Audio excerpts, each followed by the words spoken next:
好，我係卡先生，今日同大家睇翻一場挪威對法國嘅賽事。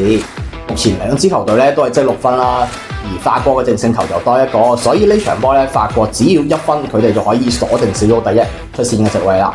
俗語都有話啦，心中有取捨先會捨命搏殺，大局無憂只會得過且過啊。而挪威呢場波咧就一定要贏到波先可以上位。前面兩場波都可以見到啦，挪威嘅進攻係勢如破竹，中場輸送行雲流水。禁區裏邊嘅攻堅咧，更加係拳拳到肉啊！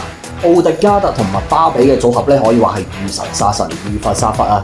而呢場波咧，麥巴比同夏蘭特嘅較量咧，都係直接話題性拉滿啊！但話雖如此啦，法國喺1分就可以保小組第一嘅情況下，我相信佢哋就唔會過到油盡燈枯，喺場上嘅發揮都係會留翻3分餘力嘅，就好似尋日韓國咁樣啊！而領隊迪金斯咧，佢嘅作風都唔係嗰啲激進派嘅。所以呢場波咧，我係會揀翻做挪威嘅 fans 嘅。